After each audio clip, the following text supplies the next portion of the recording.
ఏ point ఎక్కడ మనకి అవకాశాన్ని ఇస్తుందో తెలియని సందర్భంలో లిటరల్గా, ఎందుకంటే ఏదున్నా నేను చెప్పేసే మనిషిని.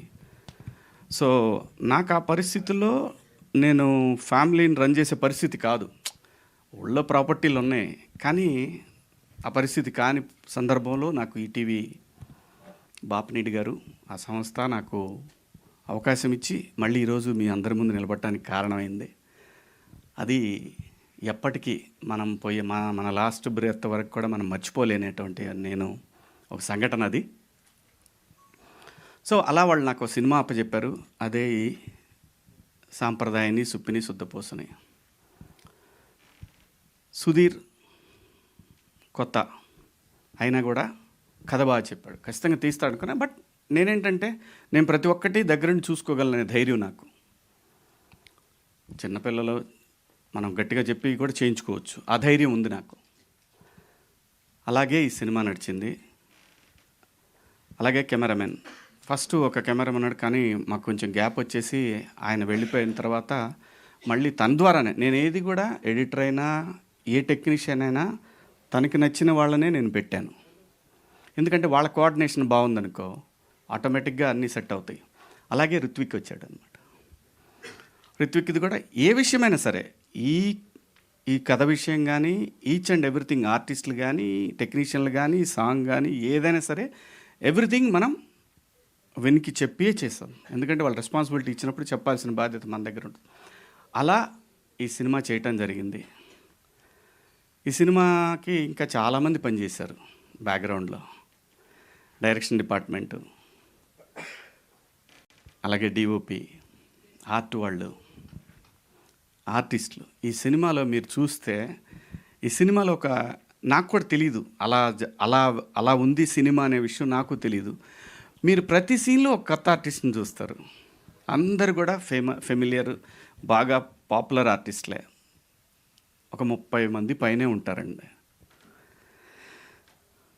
చాలా బాగుంటుంది సినిమా. ఫ్యామిలీ అందరూ కూర్చొని సంక్రాంతి పండగకి ఎలాగైతే మనం ఒక సినిమా చూస్తామో అలా చూడగలిగినటువంటి ఒక సినిమా. ఈ సినిమాలో సాంగ్ కూడా సెకండ్ హాఫ్లో నాకేంటంటే, నేను ఎప్పుడో ఒక 20 ఏళ్ల క్రితం ఈ పాయా సాంగ్ని నేను వినటం జరిగింది. ఒక 20-25 ఏళ్ల క్రితమే విన్నాను.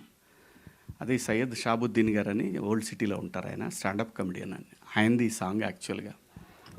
ఆయన్ని పిలిచి వాళ్ళ దగ్గర రైట్స్ తీసుకొని ఆ ట్యూన్ తీసుకున్నాం అనమాట. ట్యూన్ తీసుకొని లిరిక్స్ కూడా హిందీలో ఉన్నాయి, అది కూడా రిలీజ్ చేస్తాం. ఉర్దూ లిరిక్స్ ఆయనే రాశారు, అది కూడా రిలీజ్ చేస్తాము. అది కూడా కంపోజిషన్ అయిపోయింది, అది వేరే ఆయన చేశాడు. సో తర్వాత మనోడికి బోలేకి పిలిచి, బోలే హిందీది వర్కౌట్ అయ్యేట్టు కనపట్లేదు, ఇది నువ్వు తెలుగులో చేయగలవా అని చెప్పి పిలిస్తే మనోడు అసలు 2 డేస్లో బ్రహ్మాండంగా ఒక ఆర్డర్ సెట్ చేసి ఇచ్చాడు. ఇంకా ఆ తర్వాత చిన్నగా అన్నీ డెవలప్ అయ్యి బ్రహ్మాండంగా చేశాడు. థ్యాంక్ యూ బోలే. లిరిక్ రైటర్ కూడా, ఆయన పేరేంటి తెలుగుకి మర్చిన ఆయన పేరు, మనోజ్ అని ఆయన చేశారు, రాశారు. షాబుద్దీన్ గారి లిరిక్స్కి సిమిలర్గా ఉంటాయి, కానీ డెఫినెట్గా చాలా బాగా రాశాడు. ఉర్దూది ఒక రకంగా ఉంటే ఈ లిరిక్స్ ఇంకో రకంగా ఉంటాయి. అందరూ చాలా ఎవరిని ఏం అడిగినా సరే ప్రతి ఒక్కళ్ళు కూడా రైట్ ఫ్రమ్ డిఓపి, తను ఆల్బమ్స్ చేసేవాడు బాలీవుడ్లో. అలాగే ఇన్స్టిట్యూట్ నుంచి వచ్చాడు తను. జనరల్గా ఇన్స్టిట్యూట్ వాళ్ళు అంటేనే కొంచెం అంతా ఓ పద్ధతిగా సెటప్ ఉంటుంది. మనకేం అలవాటు అయి ఉంటుంది, పెట్టు తీసేయని చెప్తాం. ఆ చిన్న వాళ్ళు ఏంటంటే కుర్రాళ్ళు కదా, ఏంటి అర్థం వరుస పెట్టి తీసేయమంటాడేంటి, లైటింగ్ టైం ఏంటానికి చిరంజీవి గారి సినిమానా ఇదే, శివాజీ సినిమా అనేవ్వండి నేను. అది అలాగే ఎడిటర్ మనోజ్ గారు కానివ్వండి, మా డైరెక్షన్ డిపార్ట్మెంటు శివ, మావాడు విక్రమ్, అలాగే మా డిఓపి డిపార్ట్మెంట్లో చాలామంది ఉన్నారు, మాధవ, సమిత్, సాయి, అందరూ కూడా అంతా యంగ్స్టర్స్ నాలాగే, నాకన్నా ఎక్కువ కొంచెం చిన్నాళ్ళు. నాకు వాళ్ళకి పెద్ద డిఫరెన్స్ ఉండదు. ఇందాక లయ అంటుంది, నేను ఎంగే లయ, మనం పోయే వరకు మనం ఎంగే, ఇది మాత్రం గుర్తుపెట్టుకో. అలాగే ఈ సినిమాలో రఘుబాబు గారు ఉన్నారు, పృథ్వీ గారు ఉన్నారు, అలీ గారు, చమ్మక్ చంద్ర, ధన్రాజ్, అలాగే నా తమ్ముడు మీ ముందే ఉన్నాడు, ప్రిన్స్. నిజంగా చెప్తున్నాను, చాలా బెస్ట్ యాక్టర్ ప్రిన్స్. చాలా డిఫరెంట్ షేడ్స్ ఉన్నాయి తనలో. ఈ సినిమా ద్వారా మీరు ఇంకొక రకమైన ప్రిన్స్ని చూస్తారు. అద్భుతంగా చేశాడు, మంచి ఆర్టిస్టు.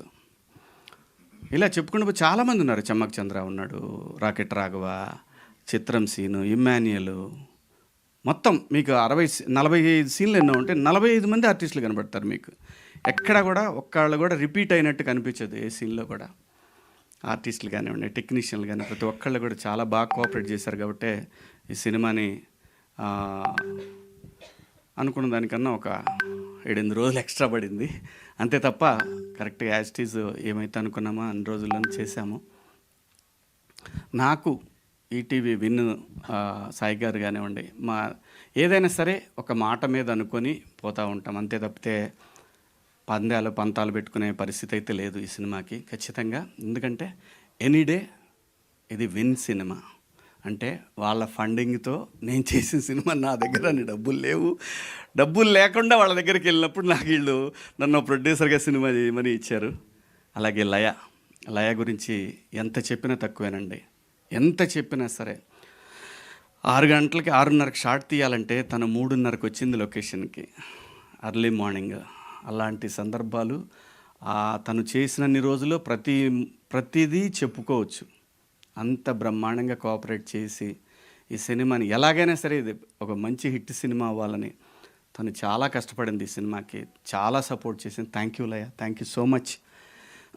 ప్రతి ఒక్కళ్ళు, ఈవెన్ మావాడు కొంచెం అమెరికా కానీ ఏదైనా సరే తిట్టోబొట్టో లాక్కొచ్చేవాడిని, 7 వచ్చేసేవాడు. అందరూ జిత్తు డ్యాన్స్ మాస్టర్ జిత్తు మన బండ్ల గణేష్ గారితో ఎరగదీసాడు మూమెంట్స్ అన్నీ కూడా. ఈ సందర్భంగా గణేష్ అన్న నాకు తెలిసి ఎవరు అడిగినా చేసేవాడు కాదు, ఎవరు అడిగినా చెయ్యడు 100%. ఎందుకంటే నేను ఇండస్ట్రీకి వచ్చిన దగ్గర నుంచి నాకు పరిచయం ఉండి నన్ను సపోర్ట్ చేసినటువంటి వ్యక్తి బండ్ల గణేష్ గారు. అంటే ఈజ్ లైక్ ఫ్యామిలీ. ఏది ఎలా ఏ విషయాలు ఎలా ఉన్నా సరే తను మాత్రం నాకు ఒక బ్రదర్ లాగా ఫ్రమ్ డే 1 96 నుంచి నాకు ఇండస్ట్రీకి వచ్చిన దగ్గర నుంచి 30 సంవత్సరాల నుంచి నాకు చిన్న అవసరాలున్నా నేను అడగకపోయినా నాకు ఇచ్చేవాడు. చాలా మంచిగా నాతోటి నా పట్ల ఒక సొంత తమ్ముళ్ళలాగా చూసుకున్నాను నన్ను. థ్యాంక్ యూ అన్న, థ్యాంక్ యూ సో మచ్. మీ పాదయాత్ర అద్భుతంగా జరుగుతూ ఉంది. మీరు ఆ ఏడుకొండల వాడి దగ్గరికి బ్రహ్మాండంగా మిమ్మల్ని ఆయనే తీసుకెళ్తా ఉన్నాడు. చాలా సంతోషంగా ఉంది. Thank you so much. మీరు ఈ సినిమాకి హెల్ప్ అయ్యే ఒక సాంగ్ చేశారు. థ్యాంక్స్ అన్న. అలాగే ఈ సినిమాకి ఆర్ఆర్ రంజిన్ రాజ్ మలయాళీ అండి. మీకు గుర్తుంటే కోటబొమ్మాళి అనే ఒక సినిమా చేశారు ఆయన. 4 months చేశాడండి ఈ సినిమాకి రీ రికార్డింగ్. 4 months పట్టింది. అంత బాగా చేశాడు సినిమా రీ రికార్డింగ్. తను యాక్చువల్గా ఈ ఫంక్షన్కి రాలేదు, ఇది సడన్గా అనుకున్న ఫంక్షను. డెఫినెట్గా వస్తాడు, నెక్స్ట్ ఈవెంట్కి తను ఖచ్చితంగా వస్తాడు. కొన్ని సీన్స్లో మీకు ఖచ్చితంగా అసలు ఆ సీన్ని అలా లేపేసిన సందర్భాలు కూడా మీకు కనిపిస్తూ ఉంటాయి. చాలా బ్రహ్మాండంగా చేశాడు. ఇంకా ఎవరిని మర్చిపోయానా?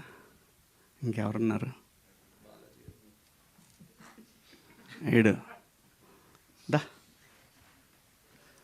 తొందరగా పెద్దోడు అయిపోదాం అనుకుంటున్నాడు వీడు.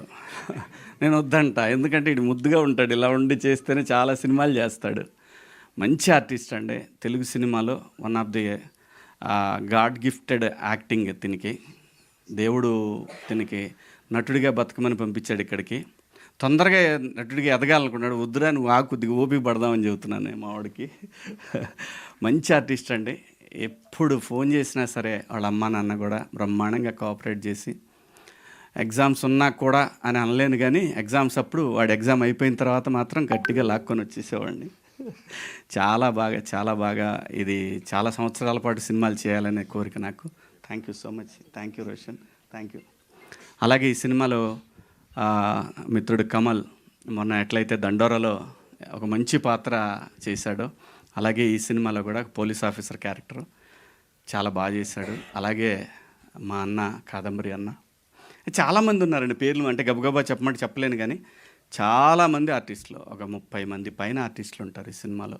ప్రతి ఒక్కళ్ళు కూడా, ఎవ్వరు కూడా నన్ను డేట్ చెప్తే ఇచ్చారు.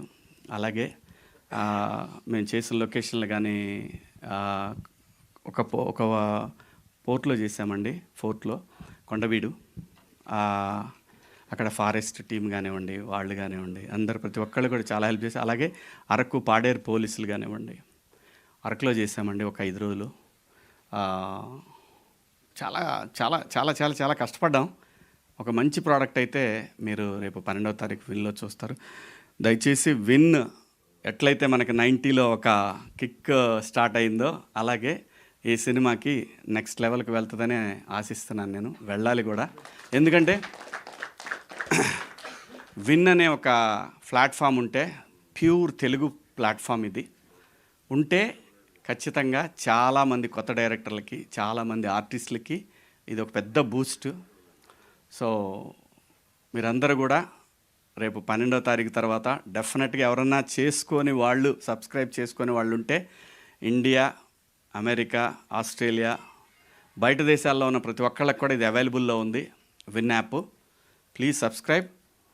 ఒక మంచి కంటెంట్ రేపు 12వ తారీఖు మీ ముందుకు రాబోతుంది. Thank you.